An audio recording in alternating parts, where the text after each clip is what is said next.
স্বাধীনতার পর থেকেই বিশ্বের বিভিন্ন দেশে সুনাম ও সুখ্যাতির সঙ্গে কাজ করে যাচ্ছে বাংলাদেশি অভিবাসীরা। জনশক্তি কর্মসংস্থান ও প্রশিক্ষণ ব্যুরোর তথ্য অনুযায়ী 1976 সাল থেকে বাংলাদেশি অভিবাসীরা মধ্যপ্রাচ্য, ইউরোপ ও আমেরিকা সহ বিশ্বের বিভিন্ন দেশে তাদের কর্মদক্ষতা ও সুনামের সুবাস ছড়িয়ে আসছে।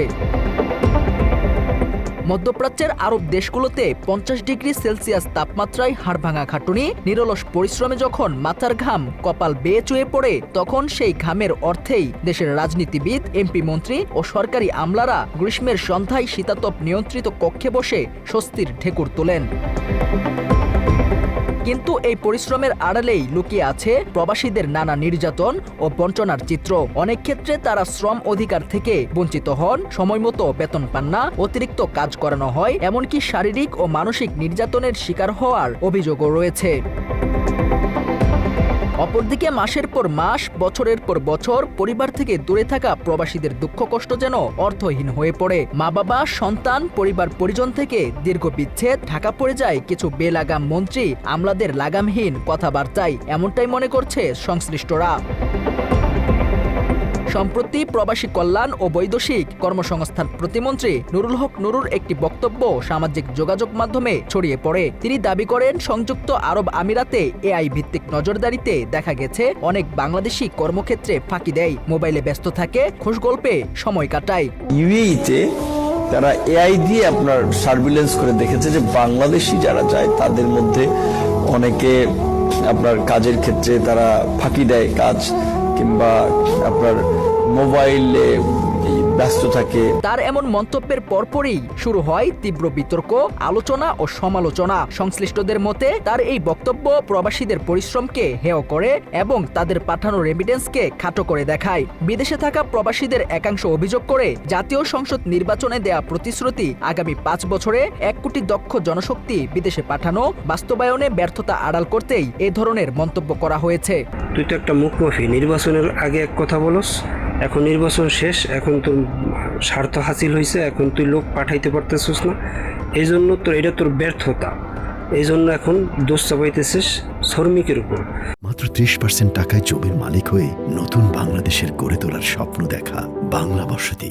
অপরদিকে প্রতিমন্ত্রীর এই কথার মাঝেই কিছু তথ্য সামনে এনেছে অনেকেই। সেখানে দেখা যাচ্ছে 2025 সালের জুলাই থেকে 2026 সালের জুলাই পর্যন্ত প্রবাসীরা দেশে পাঠিয়েছেন 33.24 বিলিয়ন মার্কিন ডলার। 2024-25 অর্থ বছরে রেমিটেন্স এসেছে 30.33 বিলিয়ন ডলার, যা পূর্বের সব রেকর্ড ভেঙেছে। চলতি বছরে রেমিটেন্সের পরিমাণ 35 থেকে 36 বিলিয়ন ডলারে পৌঁছাতে পারে বলে ধারণা করা হচ্ছে। বিশ্লেষকদের মতে এই রেকর্ড ভাঙা রেমিটেন্সই প্রমাণ করে প্রবাসীদের অক্লান্ত পরিশ্রম ও আত্মত্যাগ। তাহলে প্রশ্ন থেকেই যায়, প্রতিমন্ত্রীর এই বক্তব্য কি নিছকই বেখেয়ালি মন্তব্য, নাকি এর পেছনে রয়েছে অদক্ষতা ও অপরিপক্কতা? খোঁজ নিয়ে জানা যায়, বিশ্বের বিভিন্ন দেশে বাংলাদেশিদের শ্রমবাজার সংকুচিত হওয়ার পেছনে মূল কারণ অবৈধ অভিবাসন, মানব পাচার, আইন লঙ্ঘন এবং রিক্রুটিং এজেন্সিগুলোর বেপরোয়া সিন্ডিকেট। এই এজেন্সি সিন্ডিকেটের কারণে দীর্ঘদিন ধরেই বিদেশগামী শ্রমিকরা প্রতারিত হচ্ছেন। তাদের কাছ থেকে অতিরিক্ত টাকা নেয়া, কাজ না দিয়ে বসিয়ে রাখা, কোম্পানি পরিবর্তন, বিমানবন্দরে হয়রানি, এসব অভিযোগ নিয়মিত শোনা যায়। অনেক ক্ষেত্রে কর্মসংস্থানের স্বপ্ন দেখিয়ে শেষ পর্যন্ত তাদের এই সুযোগ দেয়া হয় না।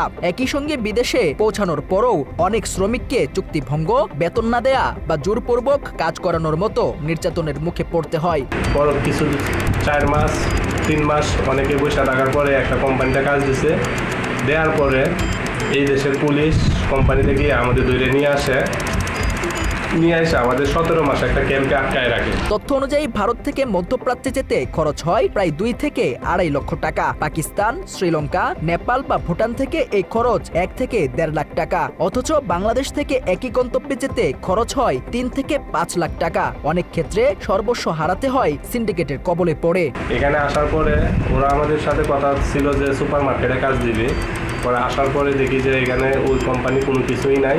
বাংলাদেশে বিদেশে জনশক্তি পাঠানোর পুরো প্রক্রিয়াই মূলত রিক্রুটিং এজেন্সিগুলোর নিয়ন্ত্রণে। মালয়েশিয়ার ক্ষেত্রে এর ভয়াবহতা আরও স্পষ্ট।